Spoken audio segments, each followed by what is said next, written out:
Well, hello, White Sox fans, and welcome to another edition of the FutureSox podcast. My name is Ian Eskridge. Joining me this evening is James Fox. How are you, James? I'm good, sir. How's it going? I'm doing all right. Some interesting moves this week, Yeah. which we are going to discuss. Um, along with the 40 man and a couple other things here on the agenda. Um, you got anything good off the bat here? No, nothing pressing. I mean, it's interesting. I kind of like when there's like a move a day. I mean, when you're 40 man's as bad as theirs is, I mean, I guess it's just anything can happen at any time, right? It was just, I think we kind of heard that it was like a minor league pitcher in return, and then we start bandying about like what makes sense, like via text, and I couldn't confirm it. Nobody could confirm it, obviously, because it's a DSL guy. I mean, I feel like if it was a guy that we knew, we would have had it probably. Because somebody would have found out and like told us or whatever. But so that part was interesting. And then it's like, well, who do they DFA? That could be any number of like 10 people. So it's just so 2025 White Sox. Yeah. So the move that we are speaking of is the White Sox picked up a relief pitcher from the Boston Red Sox, Cam Booser, and shipped Yhoiker Fajardo, DSL guy, back to the Red Sox. In that move, also Corey Julks was sent designated for assignment. We'll see what happens with that if he decides to elect free agency or what. We'll see. Um, I haven't seen any news on that. Have you seen any news on that For at all? Julks. Yeah. Yeah, and I don't know if he's like been outrighted or anything before, like if the Sox could even like outright him to the minors or anything, but yeah, I'm not really sure. Maybe we'll see. But yeah, that was like a little bit interesting for like an hour yesterday. I'm like, who is this trade? Who's in it? Like, because I think at first people were like, oh, that's cash considerations. But I'm like, I don't think so. With 5 years of control and three options, like, despite how old he is, I think some people that I've talked to have really overrated the fact that he's 32 years old. Like, it doesn't really matter. It's 5 years of control and three options for a lefty with pretty good stuff. So if they think they can like enhance him at all with the pitch mix or change a pitch grip or add a pitch or something, like I mean, he could possibly be a left-handed setup guy, and then you're trading him for a lot more than you traded. Even though I kind of like Yhoiker Fajardo. Yeah. And for those of you who do not know, Fajardo had entered our top 30 in the recent midseason update. Now, him being a DSL pitcher, obviously we can't watch what he's doing. All we can do is take the word of people who have seen him and look at the stats. And things look pretty good. He was top 5 in a bevy of categories down in the DSL. But at the end of the day, he's really far away, despite the good stats. This is not like the White Sox just gave up prime Pedro Martinez. No, and even like with the starter traits, it's probably unlikely that he was ever going to start for the White Sox. I mean, it's just nice having, you know, it's kind of weird, right? Like when you're maybe the worst team in the league and you're the one that's trading the teenager away for the 32-year-old lefty. But like I get it. I kind of said it in a tweet today. Like Chris Getz mentions multiplying. I mean, to me, it's all about value creation. Um, and look, like I'm not saying they can't be wrong. They might be, right? I mean, relievers are fickle. Like Cam Booser could stink and you could send him to Charlotte and he could stink there, and then you're like, oh man, this looks really bad.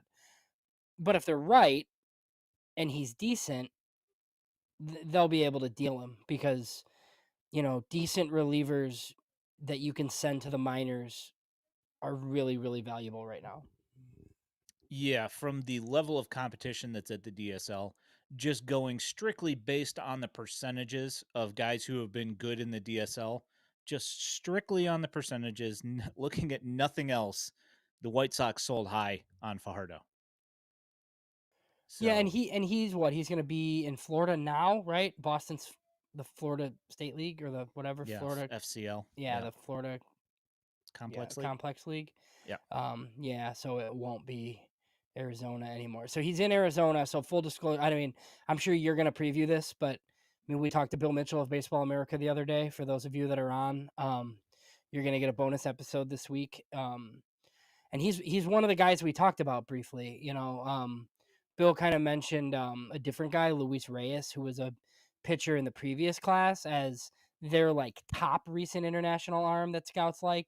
But Fajardo's, right there with him, and Ben Badler likes Fajardo and kind of talked about him being a like kind of a pop up guy at 65 Ks and 50 innings, which is always like that's the type of stuff you look for, right, in the DSL. Lots of guys that strike out, guys that hit homers, guys that walk a ton, and that's really kind of it, like on the hitting side. So yeah, I mean he's gonna be stateside as an 18-year-old. We'll see what Boston gets out of him, but that's it's just not really the point. It's not a ton to give up. It's just a guy that we had kind of tracked all year in the DSL. Yeah, it was kind of one of those things. Also, when you and I were talking about the top 30 update, uh, the idea was that we wanted to be the first on him to put him in the top 30, and that we just wanted people to be aware that there was somebody doing something in the DSL. It wasn't necessarily like we were looking at somebody who is going to end up being, the number one overall prospect, or something like that. It was just more or less to make people aware that he existed. And he did have some nice numbers, great walk to strikeout numbers, obviously. And his FIP was really good and everything. But again, you're talking about the DSL. We, was Norge Vera made Yeah, kids look like, made dominated. exactly. So, I mean, and he never even made it past advanced day. Yeah. So, And I said this kind of tongue in cheek a little bit to Ian earlier, guys, but I don't think he's going to be the last Marco Patty signing that they trade for something. Like it just doesn't. I don't know, man. I kind of have this feel with like the Robert thing too, where it's like I know I've gone back and forth every week, right? Whether they're going to trade him, whether they're not going to trade him. I mean, now there's Dodgers rumors, and maybe some of that's to push Teoscar Hernandez a little bit. But like in there, it clearly like Ken Rosenthal wrote in the article, and I know we're bouncing around, but he wrote in the article something that I had heard and mentioned on this show, that they're not looking for like multiple top prospects. They want like one solid prospect, like one good prospect, and then obviously like other stuff to like fill out the package. Like the fact that that was public, I was like, geez, like it makes it seem like they're just kind of like if they had it their way, like they might just be done with Robert. Like they don't want to deal with it. They don't want to risk him getting hurt. And I don't know if that's like a let's get rid of all these guys from the old regime thing, or if that's a like we don't trust Luis Robert thing. So I don't know, but I know that Chris Getz isn't a fan of Oscar Colas. Like I'm sure there's a bunch of these guys that they're just like, okay, well, we don't want to dump these guys for nothing, but we're not necessarily like fans of these guys either. yeah, you know, the Marco Patty thing, we've said for quite a while that we've been pretty underwhelmed with what's Hmm. been coming from those international signings. So it doesn't Yeah, really shock me. And it's not like we're looking at a guy with huge velocity and yeah, with a projected top of the rotation starter. We're looking at even at best we're probably looking at a back of the rotation guy. yeah. So um, I'll say too, like regardless of what other writers and then us, obviously, who have never seen Fajardo pitch, I reached out like to someone like the White Sox. Don't think this one's gonna like bite them. Obviously, they've been wrong before, right? But they're not like, oh man, like we really like had to be persuaded to trade Yhoiker Fajardo for 5 years of this. They don't they think it's fine. Like you know it's just like a total long shot. And so I think the big thing is like should you have kept him to use him to trade later for something better, right? But maybe they're just under the impression that it's just he's going to struggle and then you're going to get nothing anyway. I don't know. Who knows? We'll see. We'll definitely follow along. yeah, absolutely. I'm gonna go ahead and bring this up here as Jack brings this up, because we had conversations yesterday and then actually talked to some people that were involved in this. And we would rather not have seen Schweitzer No, traded. This was brought up, and I was like, I think that if that this seems is like a the lot. case, Yeah. like that value return for me was like, Mm-hmm. I was like, well, I hope that's not. Yeah, I hope no. that's not what it was. There were some other guys that obviously we bandied about that I'm not going to get into right now because I don't think that's fair to like do on a live program. Like, hey, we thought this guy, like, but um, yeah, but the Schweitzer thing is interesting because he's a guy that could be traded for something in the next year because like when you like look at it, like I think he's Rule 5 eligible in December. Like, is that a guy that you're going to want to put on your 40 man? Maybe, right? Maybe he's great again at AA and then he's a back end lefty for you. But I mean, that's the type of thing where it's like if you end up being 8 or 9 deep in your rotation and he's like looking like a back end big league starter and you don't have 40 man space a year from now, like maybe he does get moved for something else, right? So I don't know that it necessarily means that Schweitzer won't get moved, but he definitely didn't get moved for Boozer. And that was kind of weird. It was like, I think it first came out by like some Boston blogger type guy like said that that was the trade, and I was like, oh okay. But then we reached out to people very close to Tyler Schweitzer who were like, we've heard nothing. So Yeah. So yeah, I am personally very happy that it wasn't Schweitzer. I would have been pretty upset if we got a middle relief pitcher yeah. for Tyler Schweitzer. Well, and it also seems like Boston didn't want like anyone on the 40 man or a guy close to them, like because I mean generally how this process goes, like I don't think Boston necessarily like they weren't going to DFA Boozer. But they have 3 lefties on their big league roster now with 2 additions that they've recently made, and he has options. So it's like, okay, like, would we rather just trade him for something young that we like and free up the 40 man spot, which they kind of did. So I don't know. My guess is they weren't going to DFA him because the Sox, I think, have claiming priority, right? So they could have just claimed him. So my guess is the Sox kind of knew, hey, there's some other teams that like would trade for this guy. Let's trade for him. Yeah. Um and one thing that we've also talked about on here is that we know that the Boston system needs a little bit more pitching. So it really doesn't surprise us that you know, they would be trading for pitching. I thought, when we mentioned when this trade got brought up in the first place, my immediate thought was somebody that was, I don't know, I was thinking somebody like closer to advanced day, Yeah, me too. uh, but Fajardo is probably going to be, a ball is my guess. I would imagine that if at his best, he's going to skip past the complex, Florida complex league. Yeah, because he did throw 50 innings. So I don't know. So reading about Cam Booser, did you know who this person was or no? I mean, only the story. That's it. Okay, so I didn't know. I mean, I think I recall the debuting at 32 thing and the mustache. Like, oh yeah, that guy, that mustachioed lefty on Boston. Like, I think I'd seen him before, but Mhm. I had no idea like he was a 32-year-old like who had the path that he did. Because like sometimes this happens. Sometimes it takes guys forever. Like Tanner Banks was older, It's actually a similar comp probably to this. But I mean, what do you think the most interesting part of this guy's story is? There's a lot that happened to him. And I did write something on the site on the trade. So if anybody wants to go read it, I mean it's probably similar to what you've read other places. But yeah, Yeah. it's a pretty interesting story. I mean, I just the disappearing out of pro baseball for 3 years and then coming back and pitching in the independent league, and then still managing to get from there to the major leagues, like that's impressive stuff. And obviously, there's a lot of motivation and a lot of hard work went into it, and I find that pretty interesting. Well, so it's like a ton of it. So it seems like he broke his femur. He was a high school football player. And then he had multiple arm injuries like once he made it. So he bounced around a couple of Arizona schools and then Oregon State. He went undrafted, signed with the Twins. He was in the Twin system for like 5 years and wasn't great and was hurt a lot. And then just said, "Screw it. We know these guys. We've known that, we know some of these guys who have been hurt 5 times and just go do something else." And he joined the Carpenters Union and decided to be a carpenter. And then one day he realizes like, "Hey, like I'm healthy now and I throw 95.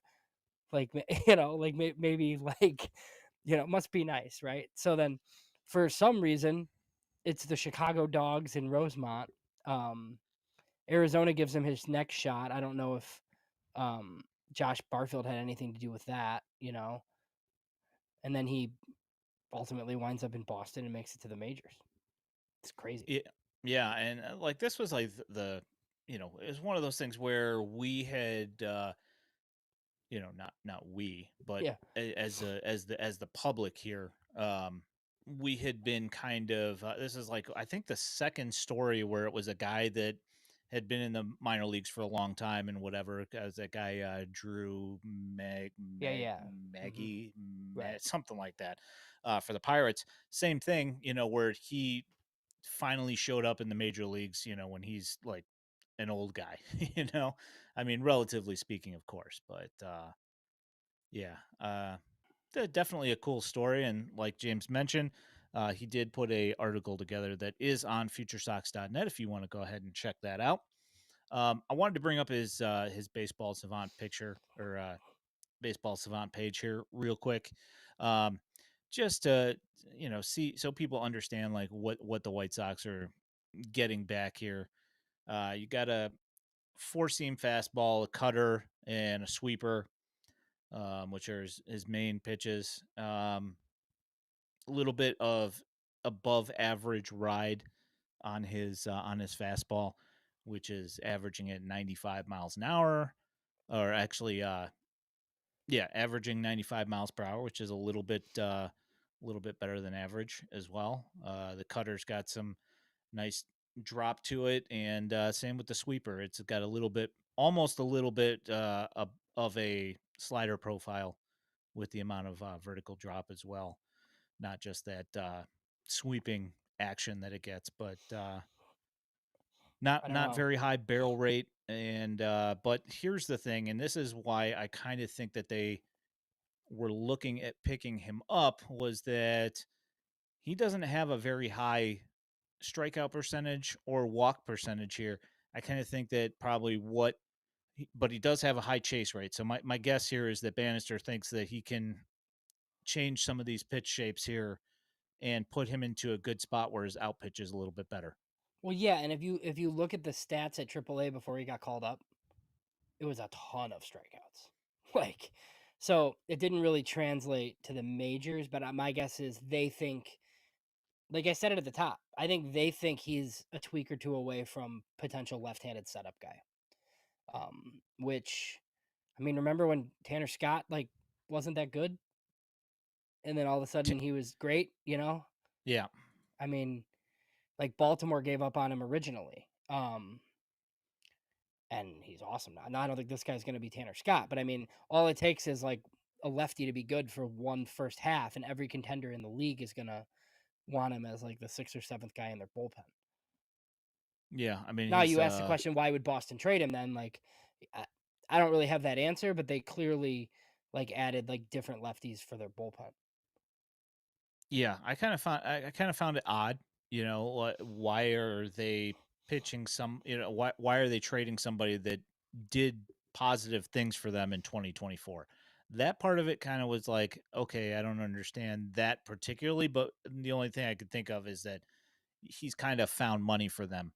I don't think that they expected great things out of him, but then again, they don't want to eat up the spot either. They'd rather, churn that roster a little bit and free up some space. Well, and it seems like they probably have some more coming. I mean, they're in the Bregman sweepstakes. There's like a couple other things. So I think they didn't want to get to a position where like 2 moves from now they're DFAing this guy.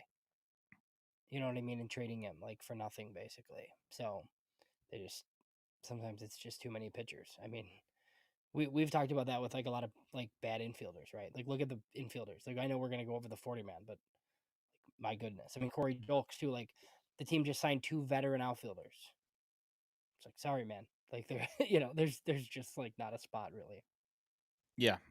So there are some uh, questions about some of the guys on the 40 man here, and I think that that's a fairly good Yeah. way to go ahead and move us over to the 40 man. My thinking here is that we could go through this and try and just go on a guy by guy basis here Mm-hmm. and say who you'd keep, who you let go, Okay. and we'll see what comes up here. Yeah, like who's likely to be on the 40 man like when the season starts? Like kind of, Yeah, and I have no idea how many more moves the White Sox are going to make. I think it kind of depends on like how desperate some of these free agents get for $1.5 million contracts on 1 year deals. Like that seems to be what their wheelhouse is. yeah. All right, so uh, start with the pitching because that always pops up first. Got Justin Anderson. That's a keep. Probably they tendered him, so I'm assuming so. I mean, they're not going to worry about cutting him, but I mean, I think they kind of like him just because he could be their long guy. But they have a few options for that. Yep. Perlander Baroa. I think yes. I think there's another question about is the Sox closer already on the team? I think he's an option for that. Yeah, that was my question. That was my going to be my answer Sorry. to Like, yeah. Wolf's question here. Yeah. Oh, totally fine. Yeah, that Wolf. That's probably my guess is where that's ending And up here. again, like kind of what we talked about, right? Like I said, what did I say? It sounded smart earlier. Whether they're trying to like it's value created, right? Like I would not be surprised if there's one of these young guys who, if they're good in a relief role, they're traded and turned into three more pieces because it's just what the Sox kind of have to do right now, right? You're just there's not a reliever that you're gonna be like, man, we really need to keep this kid for our next great team, especially if you're them and you think you can just find new guys or create new guys. Like, if Perlander Burrow is awesome, and they're trading him at the deadline, probably. I mean, it's kind of like the Santos thing that got him. You know what I mean? So, I just think that sort of thing is what we don't know right now. Yeah. Cam Booser, obviously, I don't think they're getting rid of him because Yeah, they just brought him here. on the team. But I will say he has options. So like, He does. something happens where you want to keep Ellard and Schuster and like six righties. Like you're not going to lose anything by using the first option out of spring training and having Boozer go to Charlotte. Yeah, I think the But he's 26 not. man He'll be on cut the down. 40. He'll be on the 40 though. Yeah. Yeah, that's see that the issue comes here that is something that obviously we're gonna have to go over at some point. Towards the end of spring training is the 26 man cut Mm-hmm. down. Yeah. It's going to be really interesting to see who they're sending to Chicago and who's going to Charlotte and that stuff. Yeah. It's obviously I think it'll be somewhat dependent on what they've done in the past and what happens at spring training. I think that Yeah. spring training, especially with pitching, it's a little bit more difficult to predict. But But you do think it's much more interesting though, right? Like it's not like this handful of like terrible veterans that we had last. You know what I mean? Like at least it's young guys that might pop or young guys that might be nothing. Like instead of Brian Shaw's.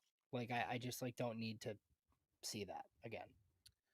yeah, I think that they've stockpiled so many arms here that it's infinitely more interesting than what we've been seeing for the last couple of years. Even though I was a big fan of the roster churn in general. I mean, obviously the results that it yielded were Yeah. less than pleasurable, Yeah, not great. but yeah. But I mean, at least the thinking there of trying to get fresh names on the 40 man and get rid of guys that you don't project to be with the team long term, whatever, out of here. That makes sense. Yeah. Sean Burke. Yeah, I think quite a story. Sean Burke went from like you and I potentially like not knowing if he was going to be a part of the org like ever based off like injuries and like walk rates and stuff. And now I think he's like a lock for the starting rotation in Chicago. Sure looks that way. And I retweeted something earlier today, and also from the FutureSox account, Sean Burke's TJ Stats page that he put up for his AAA stats from last year, and everything in the entire, everything is red, showing Yeah. that basically he was awesome when he came back. Kai Bush. Charlotte, I think. I think in the starting rotation in Charlotte. Yeah, that makes sense. Jonathan Cannon sticking in MLB, Maybe the number one starter. possibly. Juan Carrera. No, probably Double-A is my guess. I think so. Juan Corrales, well, so no, like he won't be on the 26 man. He'll absolutely be on the 40. They protected him for Rule 5. So I think he's on the team. But I just think he'll probably be in Birmingham. Yeah, my guess as well is at least to start. We'll see how he does there, and then we'll reassess. Right. Next one's interesting for me. Jake Eater. So remember, like these guys didn't really acquire Jake Eater. So like Brian Bannister's had nice things to say about him. It's a good arm. Like, I don't know what they like. Do they want to see him in spring training? Do they want to see him starting in Charlotte? Do they want to convert him to relief? Is he part of a minor trade for something younger? I don't know. Like, I have no idea.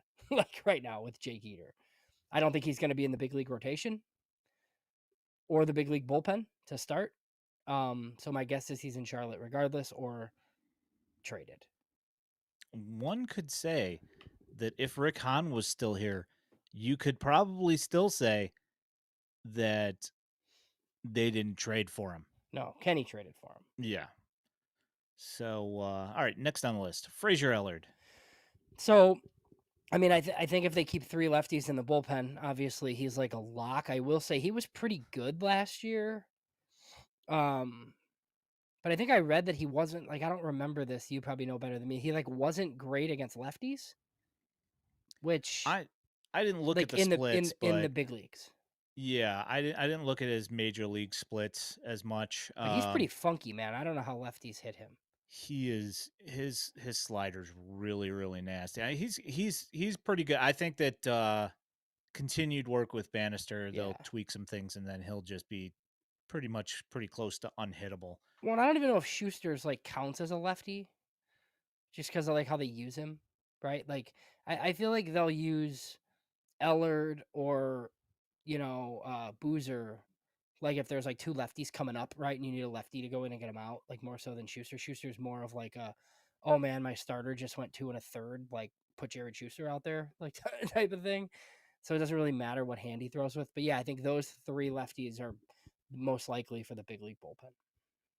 Wickelman Gonzalez, we both Double had A thought kind Birmingham. of double A, yeah. Yeah, but I mean, he does get a spring training invite because he's on the 40. So you never know. Jairo Iriarte.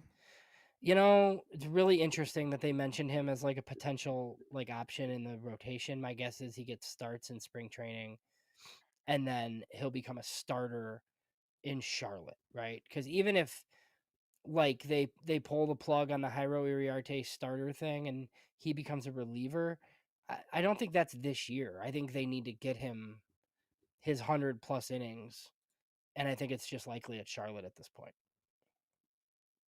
Yeah, that kind of seems more likely to get him his innings there than in Chicago. And to be fair, until they make a judgment call on him and decide that he's going to be a reliever, I'd rather see him getting starts. 100%. Obviously, Yeah, you want him to pitch as many innings as possible. Jordan Leisure. Well, I think they want him to be in the big league bullpen, but if he pitches like he pitched last year, he's going to be in the Charlotte bullpen. But I think I don't think he's at any risk to be like DFA'd or cut or anything.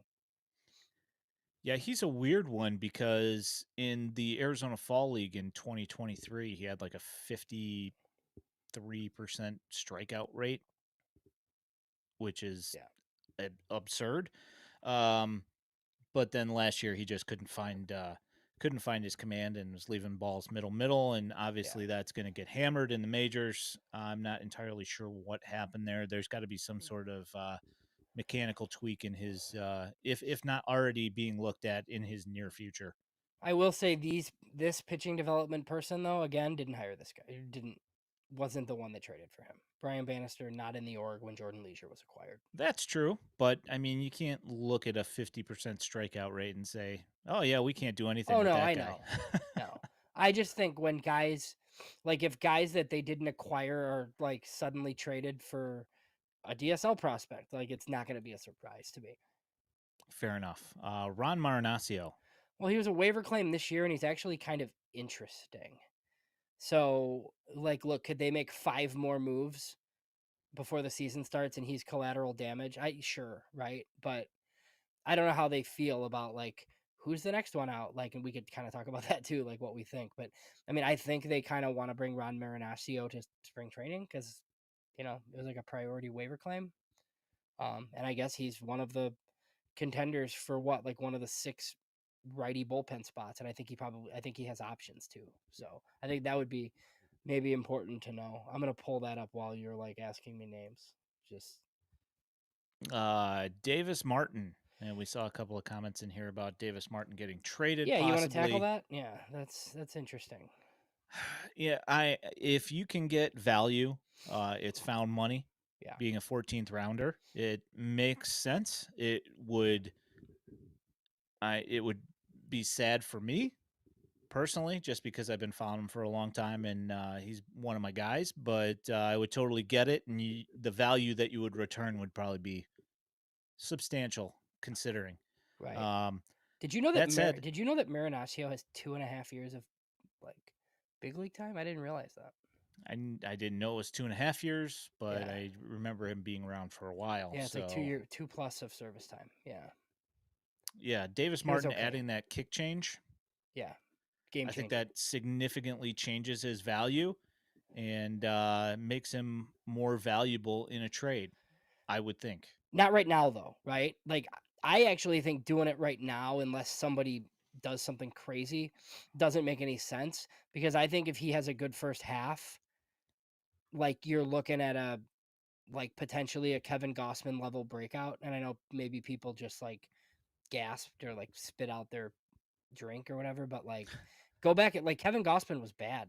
Like, and then he kind of went to San Francisco under Bannister and found himself, and then went to Toronto and got lots and lots of money. So I don't know. I just think like the changeup changes like a lot of what he's doing. And if that continues, like he's pretty well on track to be like a mid rotation starter, and he has like 5 years of control still, 4 years or whatever it is. So yeah, I think he's pretty valuable, but I think he'll be more valuable a couple months into the season than he is right now. Yeah, that was my guess as well, is that trade deadline would probably get you a lot more for him after teams get to watch him pitch Yeah. well for several months. And his command has always been really good. That was always kind of his calling card before his fastball ticked up a little bit. Now adding that changeup that is just pretty close to unhittable is huge change. And you're looking at, Brandon Webb, 100%. Gaussman, Yeah. all these guys that Bannister, Fetty, even Yeah. those kind of guys that he's helped. So Penn Murphy. Don't know much about him. Another recent waiver claim of the Yankees. I don't know how safe he is. I guess my guess is if they added a few pitchers, he's probably part of the collateral damage that you might lose. Nick Nastrini. Another interesting one. Like, what do you do with Nick Nastrini? Like, do you just keep doing what you've been doing and he's underachieving and starting in Charlotte, or do you convert him to relief? Do you find somebody that likes him a little bit better than you do? And I think him and Eater are kind of in similar places. Obviously, Nestrini's had more big league time. And look, there's a chance that like Nick Nastrini converts to relief and he's awesome. And like the walks aren't an issue and his stuff plays up and it's like, oh, he's always been a 7th inning guy. Great. I just don't know if they're ready to like pull that plug and make that decision yet. I just wanted to bring this Over. up really quick. Over. Yeah, I was. It's really hard to be that bad again. Like it just is. 2 years in a row. Like that's lose sub 50 games. Yeah. That's really tough. Yeah, if you told me 59, I'd probably go under, but 49, no, over. Yeah, to me that seems pretty low. I mean, they're not going to start. They're not going to start 3-17. You wouldn't think. You know, like it's just that was the whole. It was rough. Like, Yeah. Oh man. Jesse Schultens. He's I think TJ. I'm very surprised that he's still on the 40 man, honestly, because I don't know, and like no disrespect Well, to he him. has to be, right? He can't be on the 60-day IL during the offseason. No, So but he they has could. to be on But the they 40 could. man, But they right? could DFA him. I mean, they could Ryan Burr him, yes, but I don't think that they, want to do that. So he's like at this not point. back and ready. I don't know. I don't like, think there'll be a spot for him, to be no, honest. I don't either. So when Yeah. he's healthy, is it a DFA or did they just keep him rostered and have him be like the veteran starter in Charlotte? I don't know. I don't know. That seems like a roster spot they might need. Yeah, I would think. It's only a 28-man roster, I think, in Charlotte. Right. So And I think you're going to have a bunch of prospect pitchers there. you should.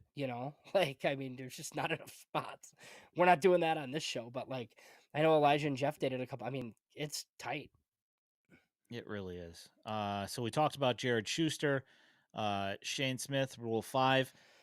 If they don't keep him on the 40-man, then he's back to the Brewers. he's gone, But right? I think they have plans for him. Yeah. Torpedo. Yeah, in the rotation. Yeah. Gus Varland. Well, they can't cut him now, can they? Not after that video, No, right? I think Gus Varland's on the team. And you know what? Gus Varland was pretty good last year. He was. What is it with the Sox claiming Yankee relievers?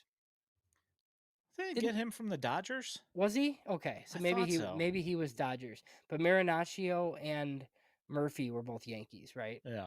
Yeah. Yeah, I'm pretty sure Varland came from the Dodgers. Okay.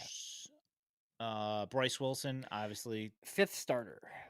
just claimed him. He ain't going nowhere. And then Steven for Wilson. Porcupine Tree, Steven Wilson. Yeah, he has options, so I think they'd like to have him in the bullpen because I think they got him from San Diego in the first place, like hoping that they could extract some value and trade him, and he was kind of bad. So, but yeah, he does have. Yeah, I think most of these guys have minor league options, which might mean that you're dumping position player guys. Yeah, did you hear that? That's crazy. Yeah. Dude, it's massive. Yeah, we're going to talk about that, I mean, not in any super great depth, but we are going to mention that. All right, so moving to catcher, they have the double-barreled catching action of Corey Lee and Matt Tice. Yep, both on the team. Yep, that's my guess as well. Now, here's where things kind of get dicey. Mm-hmm. And I think it'll be the first one where we'll say adios, which is Jacob Amaya. I mean, my guess is Jacob Amaya is on the team in spring training unless they go kind of bonkers here and sign a couple of veterans. I don't know that they're gonna do. I mean, it seems like they kind of like Jacob Amaya. I don't really, but yeah, I'd say he's expendable. He's not safe by any means. I don't think. At least he shouldn't be. Yeah, I feel pretty safe in saying that I am not a Jacob Amaya guy. But we'll see what happens. I mean, you're dependent on what kind of deals get made and what kind of ages you get in return, like what level of prospects you get, how close they are to the major leagues, and you're going to have to clear some spots if that is indeed what happens. Brooks Baldwin. Don't know that he's on the big league team, but definitely staying on the 40-man. Colson Montgomery. Same thing. Same. I mean, obviously, I think he's going to get the opportunity to win the shortstop job. I think neither of us really think that's the right approach. But I mean, either way, he's going to be in Charlotte then. Yep. Brian Ramos. Same thing. Might be on the team. Otherwise, he'll be in Charlotte. Your guy, Braden Shoemake. Gone. I don't even know how he's still there. I have no idea. The only thing I can figure is that he's also hurt. He's hurt, and they haven't jettisoned him in that way yet. Yeah. Lenin Sosa. He's an interesting one. I don't know that they're gonna necessarily have a spot. Is he playing first? Is he DHing some? He's hit like crazy in the Venezuela in the Winter League. His September stats were good. He's hit at every minor league level.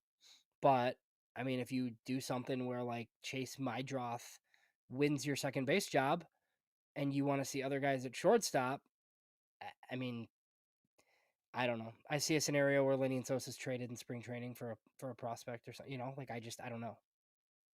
Yeah, he's hitting 392 in Venezuela with 9 home runs and 102 at bats. Yeah, I mean, he can hit, man.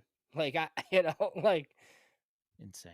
He's got a 1300 OPS or something like that. 1300, 1400 OPS. I think that he's finally started figuring things out. I don't see him going anywhere personally, but stranger things have happened. I mean, they are believers in Miguel Vargas, who's one of those guys that's fighting for those open spots. Well, I think like the Mydroth thing is interesting because I think like the front office is on record saying like he could like be the second. Like people have said he could be the second baseman, but he's like not on the 40 man.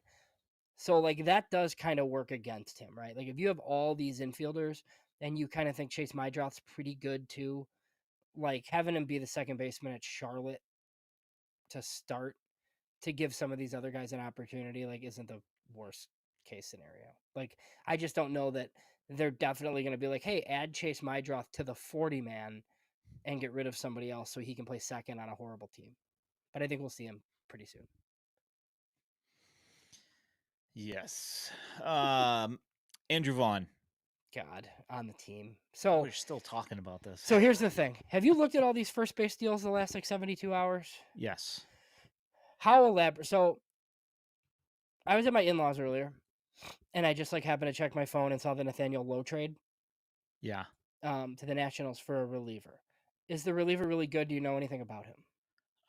You know what? I didn't look to. I So don't yeah, so remember I who it didn't, but was. I just like saw the return. Like Andrew Vaughn has no value, none. Like no, like just the prices that some of these guys are going for and signing for, like, and like just at the thought that like, hey, we'll trade Andrew Vaughn to one of these teams that needs a first baseman.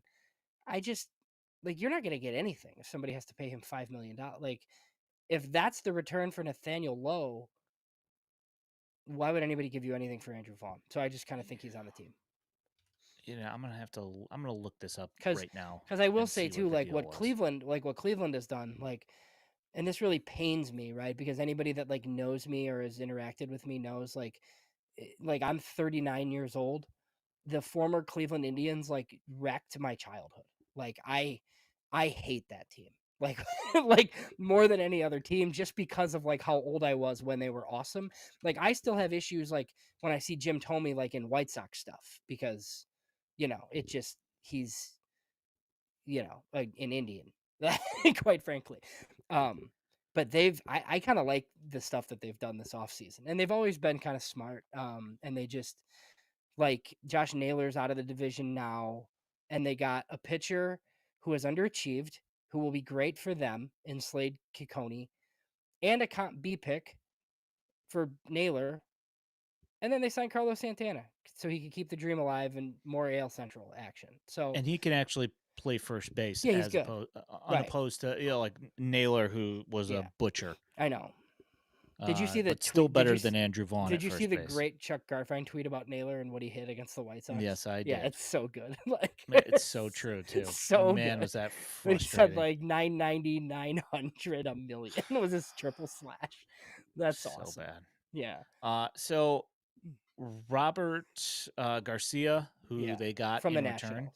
he's okay. He's got a sub 1.2 WHIP in 2024. Okay. But you know, So is Nathaniel Lowe like worse now than I think he is? Am I like making up something that he's good? no, Okay. yeah, no. I think that this is just like kind of one of those things where it's like we need somebody to fill a position. Here's Yeah. somebody to fill a position on your Yeah. side that might have some possible upside. So is that I think that's the Jake literally it. Berger spot on the Rangers? Like, because why do they not? I'm like missing their like first base prospect or something that's playing over Nathaniel Lowe. I would need to look at that roster to know. But look, it's been kind of reported like Ken Rosenthal and Jeff Passan have both been all over this. Like first base market's going to start to move here before Christmas, and boy, did it ever. Yeah, got it quick, huh? Yeah, I mean somebody bad's going to be signing Anthony Rizzo for veteran leadership, at some point here. So I think he's like one of the only guys left. And then Yeah, Josh Bell. And Josh Bell will definitely be traded at the deadline too. yeah. He's one of those guys that is the always the first baseman de jour during trade talks in the trade deadline. All right, so moving to the outfielders here, so we can get through this outfield Yeah, stuff here. bad. Andrew Benintendi, not Yeah, going on the anywhere. team unless they could dump the money somehow. Oscar Colas, Gone. I don't even think he'll be on the 40 man when the season starts. I don't that's think entirely I don't possible. I don't know that I just feel like they don't want to like DFA him. So they'd like to extract some value, but I don't think Chris Getz has any interest in Oscar Colas playing on his baseball team. Yeah, I don't either. I don't think that the maturity has gone like they had hoped, No. and the personality is still probably the main hurdle, is my guess. But Yeah, I don't know. again, I don't know. Zach DeLoach. I mean, they picked him up in a trade, so like I don't think he's like necessarily going to be like discarded or anything, but I think it's your classic up and down like 4A type guy, covers injuries. They don't really care because he's like not really a prospect, but maybe they call him up instead of a prospect, like if somebody like gets hurt or something like that. So I think he'll probably be around in some capacity. Dom Fletcher. I mean, he doesn't have a spot right now. Like, is he the center fielder in Charlotte? Like, I mean, you feel like the Sox are, if Benintendi and Robert are on this team, and obviously you're going to get into the next two guys, Talkman and Slater are definitely on the team. I mean, that's 4 outfielders. Are they keeping 5? I don't know. Yeah. Luis Robert Jr. That's he's not going nowhere. Yeah, I'm going to say Robert's on the team, but we could be having an emergency show in 3 days, like, well, probably not with Christmas, but you know what I mean? Like at some point, I like, mean, hey, you never Robert know. was just traded. So Yeah, I mean, Luis Robert. It's possible that Getz could go over to you know, uh, Cubs dude's house for oh yeah. Christmas, Yeah. and they could strike up some sort of deal. Entirely possible. It does seem like it seems like a Dodger move though, because they could buy somewhat low and give the White Sox stuff that would satisfy them and it would like not hurt them at all. Oh yeah, oh yeah. My They got and plenty my of prospects. and I don't know if you agree with this. I told a buddy this earlier. My Dodgers idea would revolve around just like multiple 19-year-olds. And I think people would hate that. They have so many awesome young prospects that nobody's ever heard of that are going to be on top 100 lists 6 months from now. Where it's like, remember the Cubs Yu Darvish trade that everybody hated? But like that trade had Owen Casey in it. It had Kevin Alcantara in it. It was like all these dudes. Like if Those that guys were, were all rated highly though at the time, and I think that if you're gonna try and extract value, see the problem well, here there's got to be is that one guy that people have heard of. Yeah, like right, like the thing being that they were trading for a known quantity, as opposed to trading for Luis Robert Jr. Yeah, the skill set's there, but he hasn't put in a yeah. full season and like not had at least even like several weeks of injuries where he's out and But wouldn't he you know immediately be awesome there? 100%, 100%. Like he'd be like healthy Byron Buxton for 155 games with the Dodgers. Like just, oh Probably. great, how'd they get this guy? Well, it's just so give me Zaire Austin Hope. Give me Slater. Zaire Hope in return. Like, Sure. yeah. Austin Austin Slater Slater. is on the team. He will play against left-handed pitchers. Mike Talkman. Was on the team and will play against right-handed pitchers. Exactly. Right. All right. And you know what? They did grab a couple of guys that will have professional at bats, I think. Like I guess that means something. You can look better while you're bad. Yeah. That's pretty much how I saw it. And like the Talkman thing, like you're looking at a high OBP guy that does take pitches and he works at bats really well. He'll take a walk, which is something that this franchise Yeah. needs badly. I feel like Slater and Tice kind of both do too. Yep. So I mean, I'm good with all that stuff. I think that those guys are, the perfect guys to kind of tread water until they figure out where they're headed here. Right. We did not talk about Bryse Wilson, correct? We did not know. Was that okay? So, I knew that they were gonna have like a super duper cheap veteran innings eater type guy, but he's a little bit better than I kind of thought. Like, than I thought they'd get for that much money. Or you know what I mean? Like he took like kind of a whatever, like 1.75 million or whatever he took. Like I don't even know. Like that was like this is the Chris Flexen signing, and I think he has more upside than Chris Flexen does. He's really interesting, and the thing that's crazy is that you got him and Mike Soroka made $9 million. Right. Which He's got to be a reliever, right? I mean, I don't know. Well, they say they want to use him as a starter. I know, but he was bad. He was. He was so good when he converted to relief. I wish so. He's the type of guy that I wish they had for another year because you just make him your closer and trade him. Yeah. I it's really I find it odd, that you got Bryce for that, and Yeah. then they paid Soroka 9 million. And it's not that I begrudge Soroka making his 9 million, or that I think it necessarily was an overpay, because he was really good out of the bullpen, and a guy that's really good out of the bullpen, you're going to pay $9 million. But like the one that I always go back to is when Corey Kluber came back from 2 years of being hurt. The Yankees gave him like $11 million a year. Yeah. For only for 1 year. So Soroka, 4 years later, getting 9 million. Like, to me, it doesn't seem like that big of an overpay, knowing that he did stay healthy. He just wasn't very good as a starter. So Yeah, I think it's better off for his career though to be in the bullpen, but I do feel like some teams are like doing this now, right? Where there's failed starters that have converted to relief that are good in relief that now teams are trying to like extract more value and have them start. But the whole reason why they were moved to the pen in the first place is because they're bad starters. I mean, like the Braves did it with Raylo and it was somewhat successful, right? But like what the Mets are going to do it with Clay Holmes, supposedly. There's talk about Jeff Hoffman like wanting to start. It's like, dude, you were awesome in relief. Like I just, I don't really know because like if they try to do this like swingman thing with Soroka and he sucks, well then he might not even get a big league deal next year. But if he's awesome in like a seventh inning role, he might get $50 million.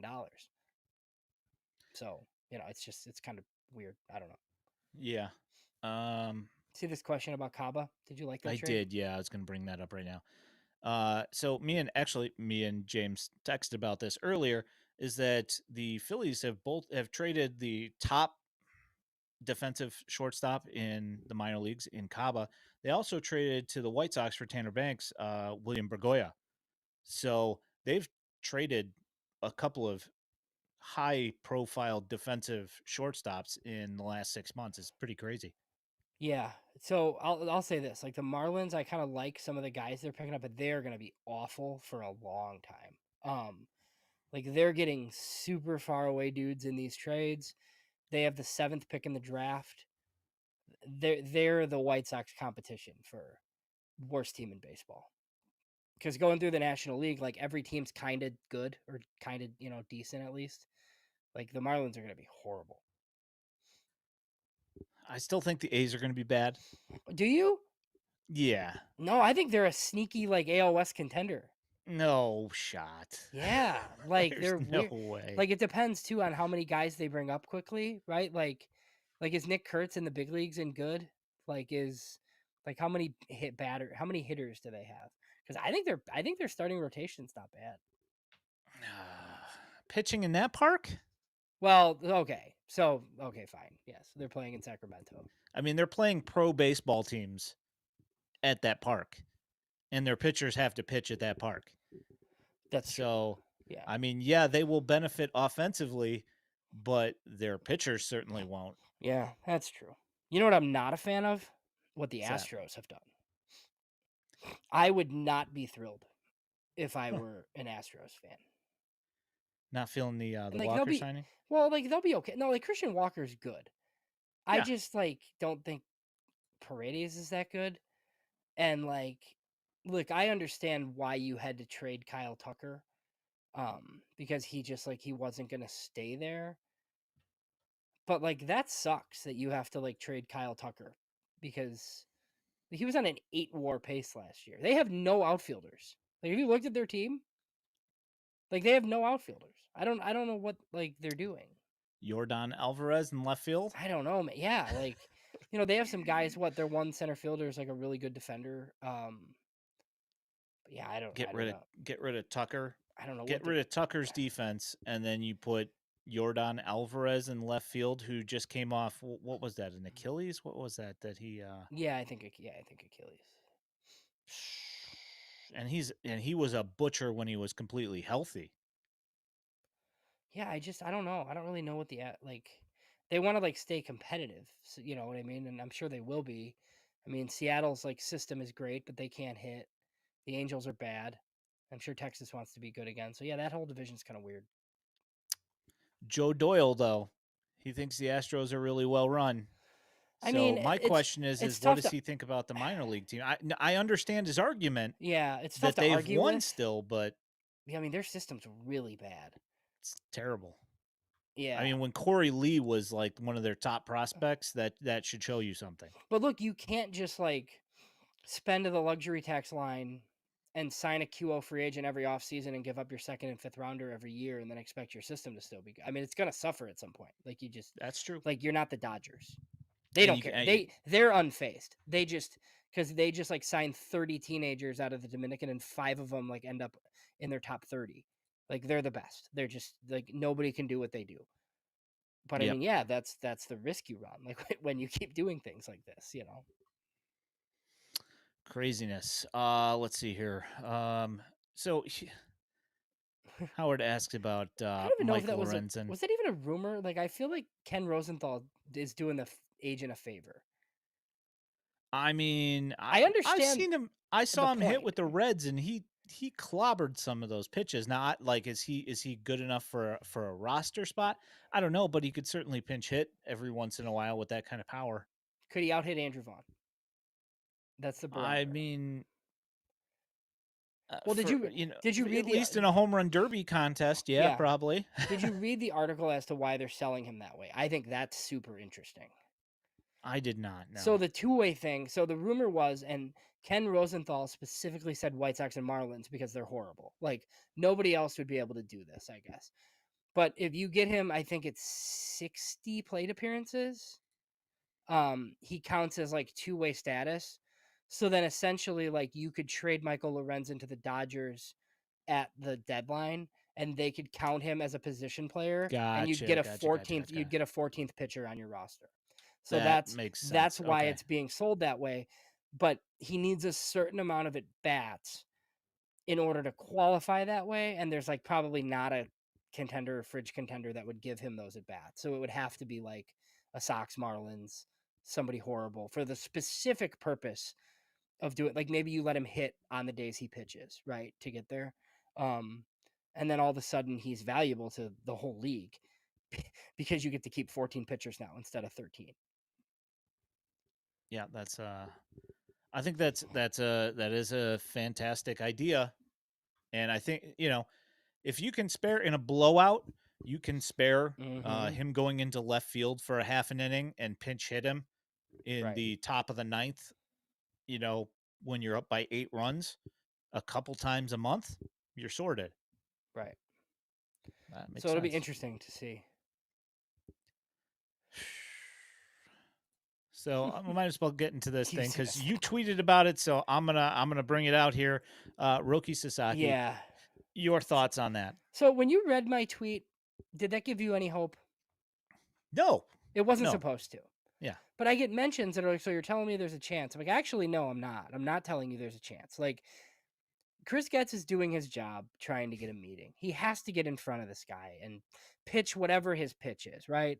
I was told that Tadahito Iguchi had something to do with like making the connection because he knows him. Yeah, I'll get you a meeting. He's not signing with the White Sox. Um, now, does that mean like could they benefit somehow, like where they could trade bonus pool space for somebody good, or like the thing I'm looking at is like look at the Mets for example. People seem to think the Mets are in this thing. Doesn't make sense to me because they have Ilian Pena, who's one of the top players in the class, signing for $5 million. yeah, So if you sign Sasaki and you like break that deal, well, then you're going to have teams rushing to give Elian Pena $5 million, and there's no reason why the White Sox shouldn't just like break all their commitments with Marco Patti players. Like, if a guy like Elian Pena becomes available, that you could just throw $5 million at. You know what I mean? So those are the types of things to just like keep an eye on, like depending on where Sasaki goes. I would hope they have enough signings or enough of a plan where they don't have like a bunch of international money to trade. That's more of like a later in the year type thing. We know of one signing, Alejandro Cruz, Cuba, $2 million. think they have like 6.4 total or something like that. So, they have $4 million more in signings coming at some point. I don't know any of the names. They've been very Venezuela heavy lately. We'll see if David Keller has any influence. I don't really know. Usually in situations like this, you're kind of going with the previous guy's international class, unfortunately. Yeah, I think that we're probably about 2 years out from fully seeing what he can do running the international department, unfortunately. I don't know. Wolf, I don't agree with that. He's awesome. Like, so Wolf said the Sox are the only team where he's guaranteed to be the number one. Like, if he went to the Cubs, you don't think he's their ace? I do. Yeah. I do. Yeah. He's pretty freaking good, man. Like, Yeah, there's a bunch of teams that he could go to and be a number 1.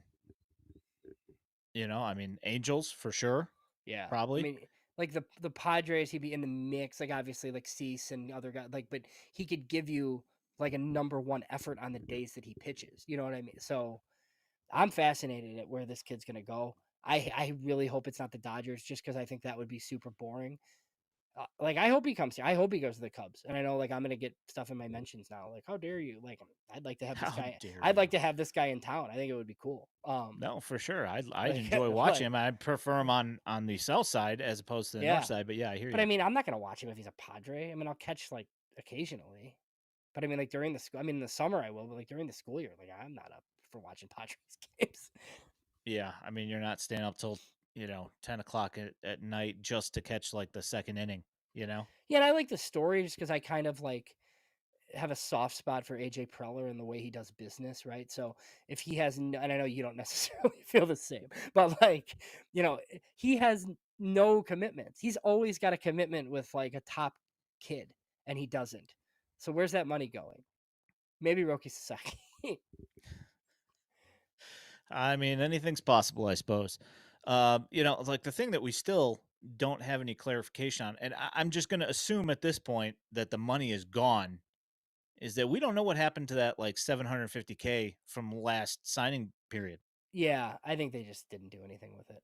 Like my guess is like I I don't know. Like That's they couldn't find anybody that, because I didn't think there was some magical player to sign. Like that was out the window. no, yeah, that I figured, but I mean, like, But I mean, you need a dance partner. I haven't looked to see how many other teams. Like there's other teams that didn't spend all their money.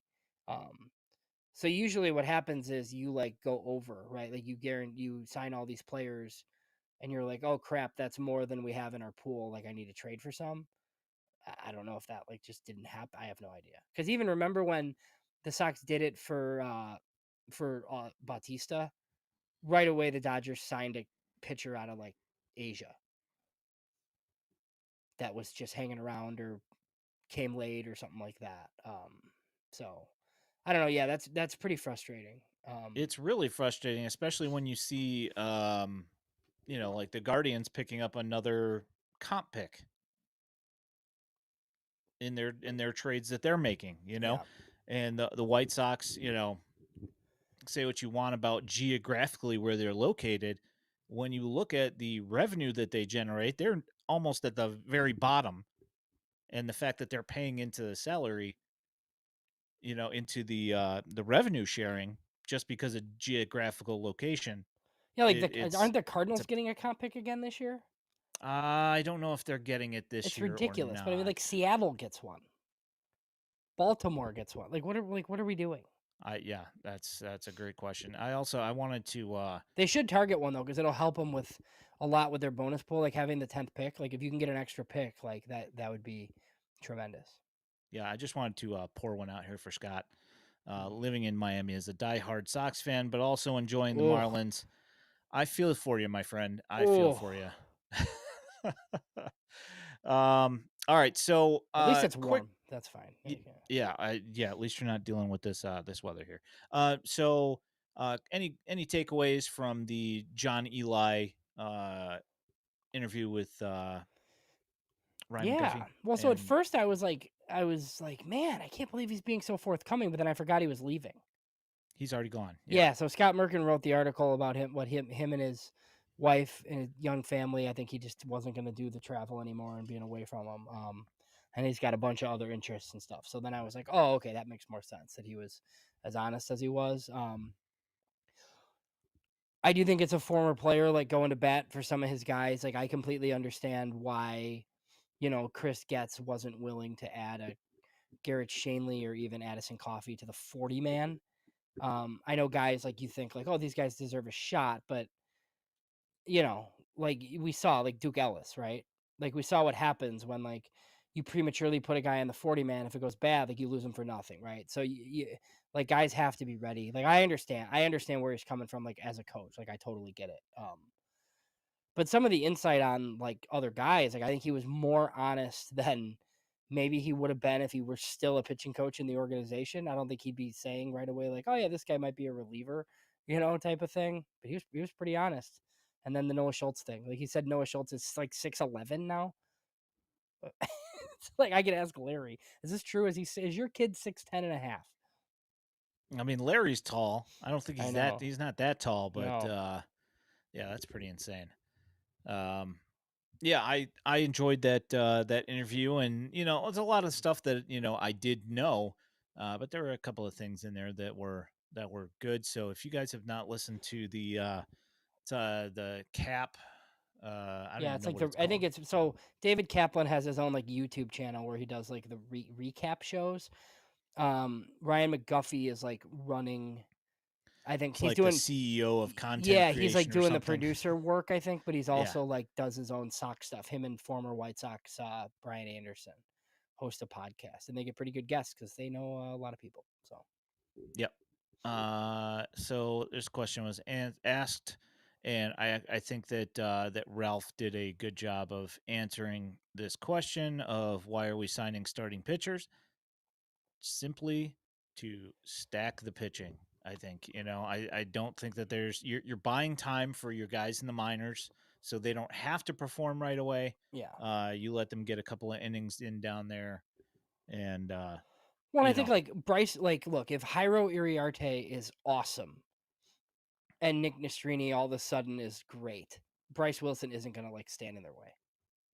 Like yeah. it is what you know what I mean. Like it's not like you made a $60 million commitment to somebody and you're blocking players. Like it's fine. Yeah, and I don't think that happens either. I don't think that they're going to be blocking guys. I think it's going to be kind of one of those things where like at some point, uh,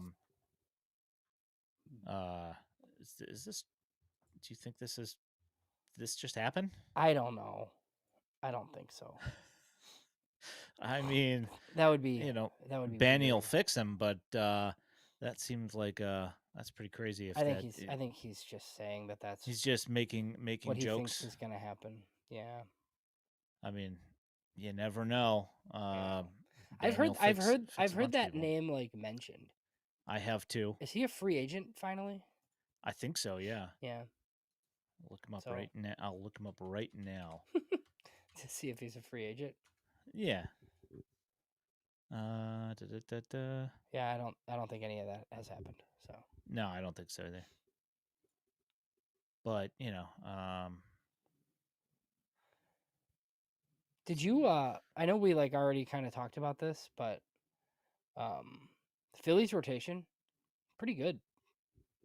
Pretty good. yeah, Especially if not bad. Jesus Luzardo is healthy. Yeah. Yeah, that's great for them. Yeah. I know. I mean, like I would like to see Bryce Harper get a World Series ring. That'd be cool for me personally, and like me and my kid. First guy that we ever really kind of other than a White Sox player, guy Yeah. that we kind of like bonded on Well, he was does was have Bryce one, doesn't Harper. he? And Was he on the Nationals World Series no, team? he was, yeah, he No, was gone the year he was before. already gone. Okay. Yeah. Yeah, he did that. So It's like Soto has just one then. Yeah. yes, it's just eluding Bryce Harper. He's gotten Yes. close, but no cigar. Yeah. Um I think that's Jeremy it. would not. Yeah. Yeah. So you got anything else tonight? You're good? No, but we should plug just kind of. So I'll probably write a couple more things. I want to kind of do something on the draft. And we don't have to get into that tonight, but and then just like a couple other like housekeeping things. We will not be on next Sunday. we have a special pod coming out with Bill Mitchell, Baseball America, at some point this week. That'll be your episode for next week. I am traveling with the family to Pittsburgh, and it's going to be a couple days after Christmas. There's no reason to come on. But look, if something breaks, me and Ian will be back at some point. Yep. To answer your question, Jack, the Bill Mitchell podcast / video will be out on Tuesday morning. So we're going to drop this tomorrow morning, Monday morning. Then the Bill Mitchell will be out Tuesday morning. Look for that. We will, obviously push that out there through Twitter and through FutureSox.net. So we are good. Thanks, Howard. We appreciate it. You have been watching / listening to the Future Sox podcast. If you are listening to this in podcast form, know that you can find us every Sunday night at 8 p.m. on YouTube and Purple app, except for next Sunday because we are off. You can also find this podcast along with all of our written content at FutureSox.net. If you are looking for White Sox prospect highlights, you can find them on X at FutureSox and now also here on our YouTube channel. If you love the content and want to support us here at FutureSox, there is a link to our Patreon in our channel description and at FutureSox.net. You can also toss up a super chat on our YouTube stream. Also, don't forget to like this stream and subscribe with notifications so you know when we are going live while helping us in the worldwide web algorithms. My name is Ian Eskridge at Daily White Sox. He is James Fox at JamesFox917. We appreciate all of you. Thanks for listening and commenting in the chat. We appreciate you guys so much. Thanks for hanging out. You guys drive the community. You guys are the best. Have a great night, and we will talk to you guys soon. Merry Christmas.